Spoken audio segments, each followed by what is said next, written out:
তাহলে হাসিনা ছিল শুধু স্বৈর শাসক না, শুধু ফ্যাসিবাদ না, মাদকের নেত্রী ছিল, সমাজ ধ্বংসকারী নেত্রী ছিল হাসিনা।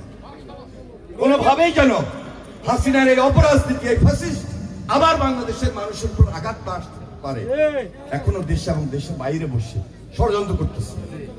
ষড়যন্ত্র করে, টাকার অভাব নাই তো, হাজার হাজার লক্ষ লক্ষ কোটি কোটি টাকা ডলার সব পাচার করে এখন বিদেশে বসে ওই যে পার্শ্ববর্তী দেশ তাদের মদতে, তাদের সহযোগিতা আজকে বাংলাদেশকে নিশ্চিহ্ন করে দেওয়ার জন্য এই মাদক দিয়ে আমাদের যুব সমাজকে, ছাত্র সমাজকে, তরুণ সমাজকে ধ্বংস করে দিচ্ছে।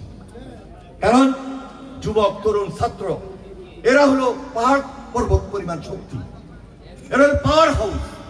এই পাওয়ার হাউসটাকে ধ্বংস করতে পারলে পার্শ্ববর্তী দেশ মনে করে যে বাংলাদেশ ধ্বংস হয়ে যাবে। কিন্তু জিয়া রহমান এই বাংলাদেশটাকে এমন ভাবে সৃষ্টি করেছেন সার গঠনের মধ্য দিয়ে। তিনি বলেছেন বিদেশে আমাদের বন্ধু আছে, প্রভু নেই, এবং সার গঠন করে বাংলাদেশের নেতৃত্ব, বাংলাদেশের অবস্থান দৃশ্যমান জাতির সামনে, বিশ্বের সামনে তিনি তুলে ধরেছেন এবং আন্তর্জাতিক ভাবে বিশ্বের দরবারে বাংলাদেশকে প্রতিষ্ঠিত করেছেন। আজকে এই বাংলাদেশের যে মানুষ, তা আমাদের বড় অবলম্বন, বড় সম্বল। এই মানুষকে কাজে লাগিয়ে ভবিষ্যতে তারেক রহমান কিভাবে বিদেশে আমাদের ভাবমূর্তিকে উজ্জ্বল করবেন, সেই জন্য তারেক রহমান নির্বাচনের আগে পরিকল্পনা করতেছে 180 দিনের ভিতরে কিভাবে 1-2 কোটি চাকরি দেওয়া যায়, কর্মসংস্থানের ব্যবস্থা করা যায়। তার বক্তব্য প্রতিটা পড়বেন, দেখবেন, নিশ্চয়ই আপনারা দেখতেছেন। আস্থা, বিশ্বাস, নেতৃত্ব দেওয়া, একটা স্ট্রেস পায়, একটা নেতৃত্বে আসা, সেই অবস্থা তার মধ্যে তৈরি হয়েছে।